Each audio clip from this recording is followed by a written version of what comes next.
I'm Ed Dang from Lakewood. Josh, everyone in this room is a constituent to someone representing us in the state of Ohio and at the federal level. And I read a lot about U.S. corporations, many 500 corporations in the Northeast Ohio area who have revenues overseas, and you see very little about how we are getting that back to the United States. Donald Trump, of course, is the one who's trumpeting ways to do that if he only had the power. What are we doing, or what do you know we are doing specifically for the state of Ohio in that regard? Right, so there's a lot of senators and congressmen in Washington who feel that it would be good for the people of our country to allow for a repatriation of assets. I believe this happened in '95, I forget the exact year last time it happened, but essentially allowing these American assets to come back to our country to be invested into capital and new jobs, I think would make a significant impact on our economy and job creation here. So I don't know the position of Barack Obama or Harry Reid or John Boehner around this. I've never talked to them about it, so I don't know the extent to which it's being debated in the House, Senate, or White House in Washington. But I think it's something that holds a lot of wisdom, and I think it'd be good for those blue-collar workers I was talking about. It'd be good for jobs, and not only good for jobs, it'll have that derivative and ripple effect for housing values as well. Is it happening in Ohio?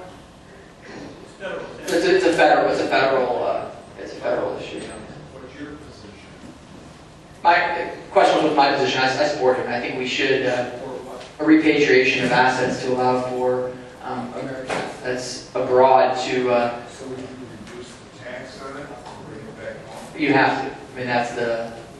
You have to. I mean, that's the. If you don't, I mean, if you don't, then you're not really allowing for anything. Conditions on it, or what they have to do with the money? I think it would make sense to do that. All right, we've got time for about 2 more questions. And Lawrence Williams from Bath Township. My thinking about taxes is paying taxes to cities that you don't live in and have no representation.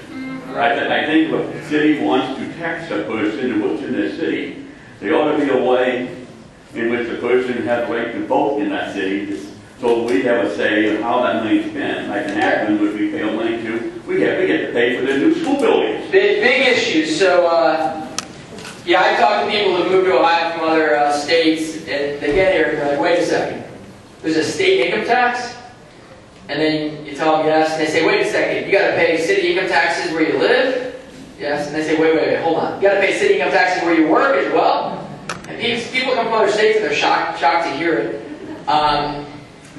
There's a piece of legislation, House Bill 5, that was introduced by Cheryl Grossman, who's a state representative from Grove City, which is southern Franklin County, south of Columbus, and Mike Henney, who's a state representative from Clayton, which is Dayton area, Montgomery County, it wouldn't reduce the income tax rates in the cities or eliminate them.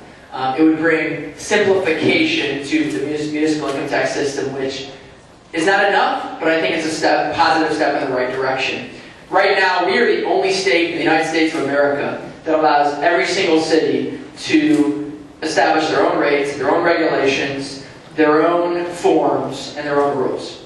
And it's asinine. I mean, I was talking to this electrician in Minster, which is Auglaize County, west central Ohio, who says to me, he says, Josh, he says, I had to file 39 different forms. When you break it down average per city per form, there are some places where I was paying more in the tax preparation than it was in the actual check. There are some places where the stamp costs more than the tax check.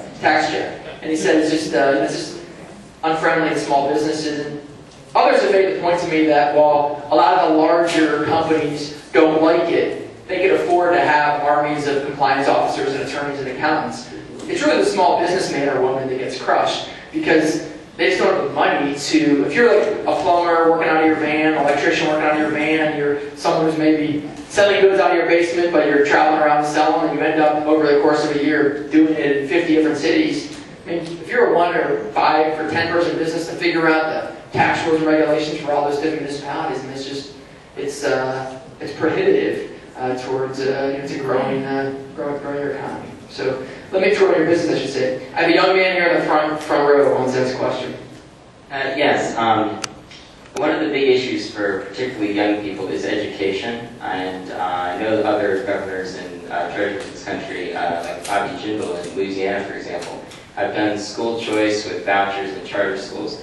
What is the plans for that in Ohio?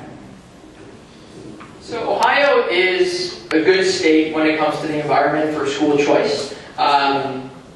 George Voinovich, when he was governor, I think was one of the national leaders when it came to the original school choice law, voucher law in Ohio. And is Justice French still here? I don't know if she took off. I believe 94, 95 or so, somewhere in that range when Betty Montgomery was the state attorney general. So, do you remember what you were when the original voucher case went to the Supreme Court, you were involved with that, weren't you? She was the lead counsel. I'm going to call her up. Come on up here. This question from him was not planted, and I didn't even know she was going to be here, so we got lucky. The young man's question was about the school voucher environment in Ohio. Can you give us all a little history lesson? All right. Without any political ramifications. Yes, it was challenged in the late 90s as being unconstitutional, the way that it was originally enacted just for the city of Cleveland.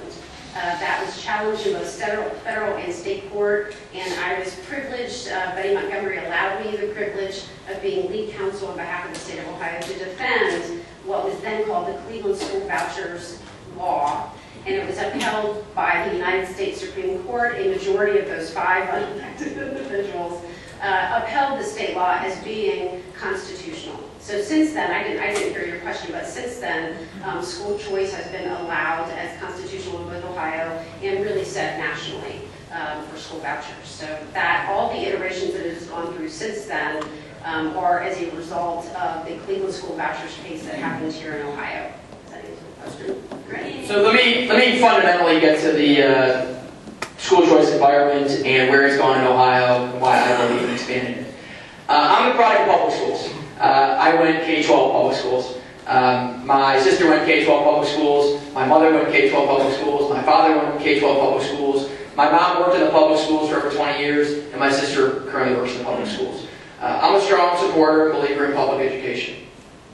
At the same time, I'm a strong supporter of vouchers for religious schools and private schools. I'm a strong supporter of charter schools. I'm a strong supporter of homeschooling. I'm a supporter of whatever type of education a mom or a dad thinks is best for their kid. Not a bureaucrat, but a parent.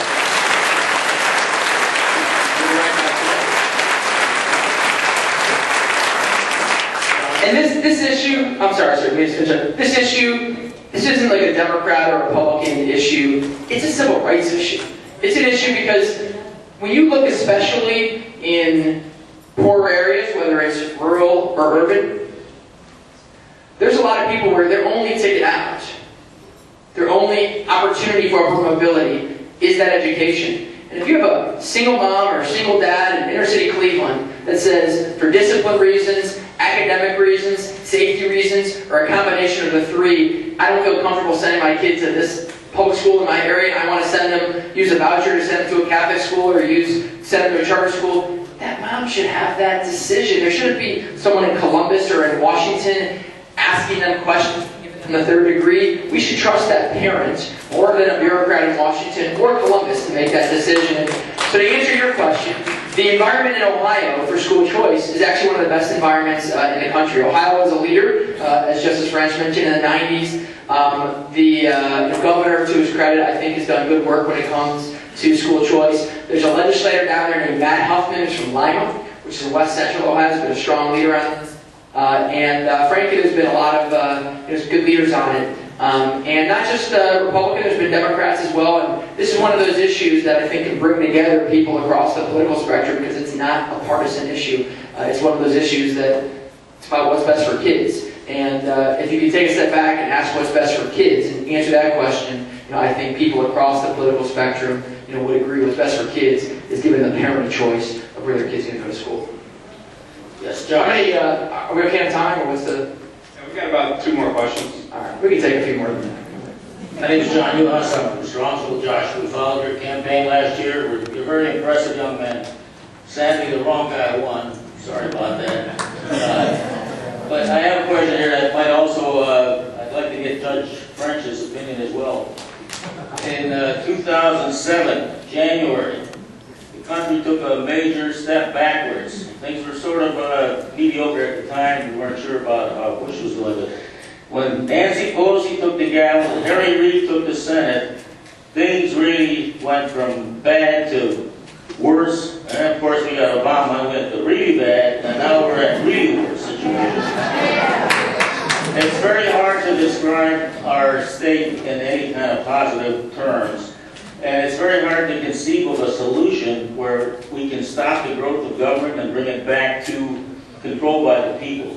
There is one possible dim hope, and that's Article 5 of the Constitution, as you know. There's a book that's been written by Mark Levin called The Liberty Amendments. Everybody hasn't seen it, you should pick up a copy. It's probably the last best chance we have to save this country from sliding into the abyss. What is Ohio's position and yours? And I'd love to hear Judge French weigh in on this. What's the likelihood that Ohio will stand in support of the process called Constitutional Convention? I'm hopeful that our legislature will be one of the legislatures in the country that supports it. I support it. I don't know the current status in Columbus as far as that discussion. Is Representative Lynch's aide still there? Oh, you're on the commission? Bring up Justice French. He happens to be on the commission. This ended up being fortuitous. I'm glad you're here. Hi again. This was not planned at all. I am a member of the Constitutional Modernization Commission. It's a 10-year effort. It has 32 members. 12 of them are legislative. I'm one of the 20 public members. I encourage all of you to go on Google and Google the Ohio Constitutional Modernization Commission, ocmc.org. That will tell you what all the committees are that have been established, what topics each of them are looking at. And the way this will work is over a period of years, individual committees that are looking at, for example, the judicial branch provisions. The apportionment provision is already under review. And you will be able to watch, the minutes will be online, the members will be online, announcements of the meetings will be online. It is intended to be very open and very public so that you, the citizens, can participate in this review process. I should have said that at the beginning. The whole point of this is as an alternative to a constitutional convention, to have this commission exist for the next several years to look at every provision of the Ohio Constitution and modernize it as necessary. So we will be taking testimony. I urge you to follow the process. So the gentleman was asking about the, right. So for the federal legislature, it's an annual legislature, so I'll be encouraging them to enter, and if I was a legislator still, I'd be one of those people supporting it, but I can support it in spirit and leverage the bully pulpit in my office to support it from where I stand. All right, I'm getting a motion for 3 more questions, so he's driving the bus. You got one here, one back there. All right, go ahead. Julie Love, Blue Heights. Hey, I hear a lot of that this is a bipartisan meeting and that these issues are bipartisan issues. It's actually, it's nonpartisan. It seems like a nice thing to say, but here's the problem. The good things that you've done and the good things that you're doing and that you're talking about are distinctly conservative. Only conservative. Balancing the budget, limited government, lowering taxes, and cutting government spending, only conservative values. And there's a question here. As we enter the next election cycle, can you please boldly call those things conservative? Here's the beautiful thing about it. If you are able to stand up and tell everyone in the state, including the low-informed voter, that these values aren't nonpartisan, they are conservative, you can actually show the opposite in Detroit. That a place where every single liberal policy has been allowed to flourish unchecked for 50 years, you get Detroit. when you take conservative values and you put them in the state, you can see what happens. Okay. So the question is, can you please call these things what they are, conservative and only conservative? So when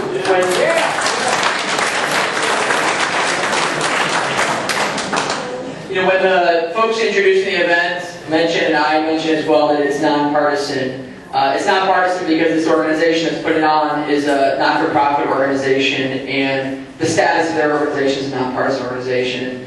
So that means that it's not a Democrat or Republican or Green Party or Libertarian Party. It's a nonpartisan, non-party event. Town hall. But when you talk about conservative or liberal or any other type of mindset, that's not necessarily partisan. That's someone's philosophy.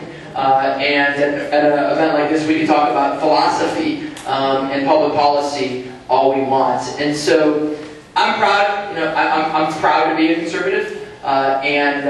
Throughout the state of Ohio, I talk about it everywhere I go. And there's nothing partisan about being a conservative. It's a philosophical set of ideals that says individual citizens know better than government how to run their households, how to run their businesses, and frankly, how they want the direction of the country to go. And as we all know, when you have big government, you have small people. But when you have small government, the people are bigger.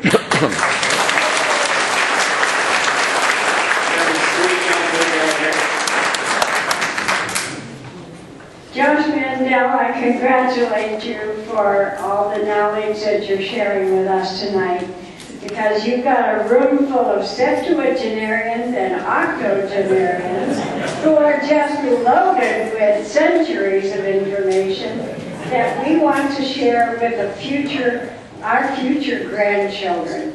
I am going to be a great-grandmother for the 3rd time, and I have been privileged to be in politics for many years, and when I ran for school board back in the 70s. But at this point in time, I want to share something with this whole group. I just learned through a friend of mine, we went on her internet, and I just learned that there is a Blackiston lighthouse near Washington, D.C. Maybe the rest of you have heard of it, know of it. I am of Nathaniel Blackiston's heritage through marriage. And I want us to be Liberty Lighthouses here in this room and here all throughout Ohio. And if we want to look for a new name and something to focus on, it might be a good idea to call us Liberty Lighthouses for the future. Got it.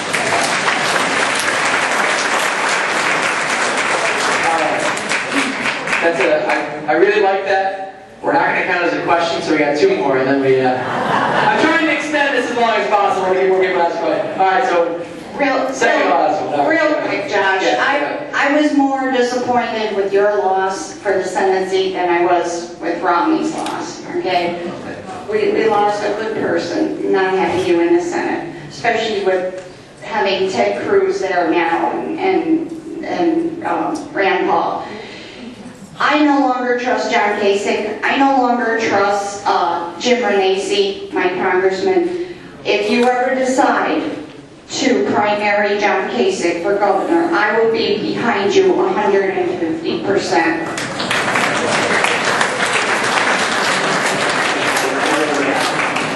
I'm not going to do that. So.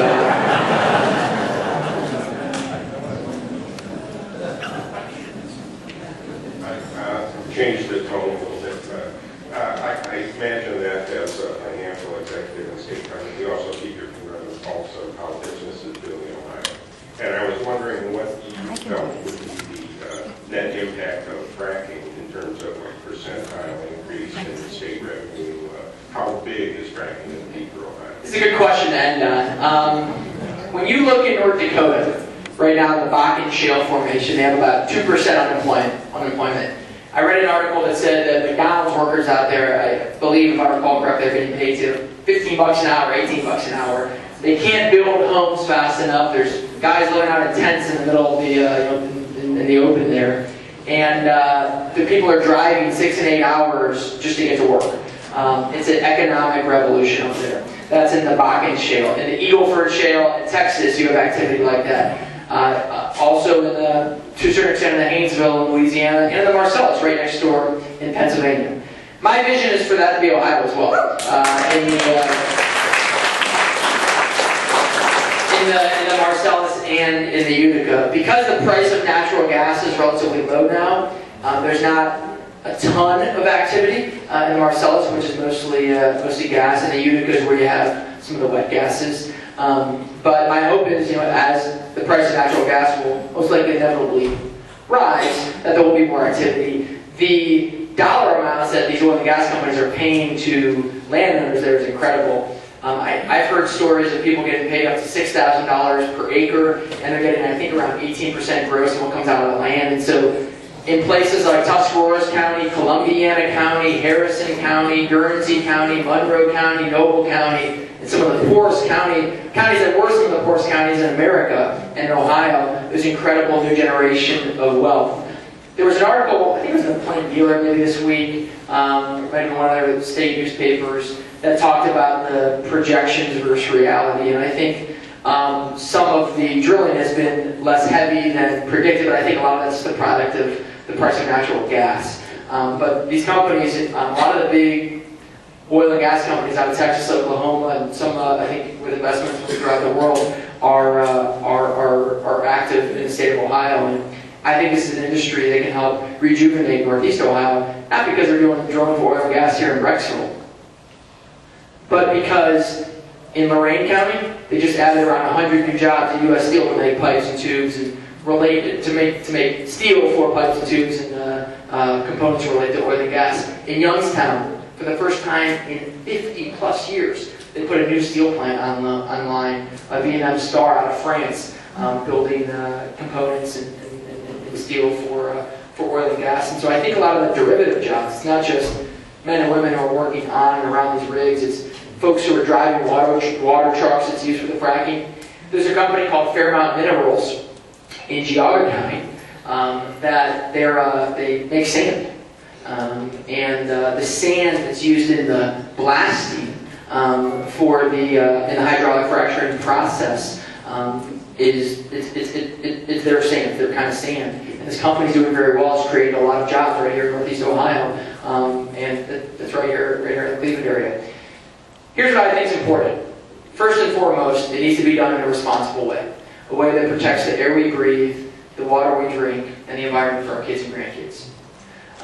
As long as we can do it in a responsible way that protects our air, water, and environment, in my mind, it's a win-win-win. This is new jobs for the state of Ohio. This is more revenue for our local schools and cities to keep cops and firefighters on the streets, keep our community safe. And third, if I may for just one moment, wear my hat as a Marine vet, this is national security. The more we are producing energy here in the United States, rather than depending on radical Islamic regimes in the Middle East, the safer will be in the country. Thank you very much.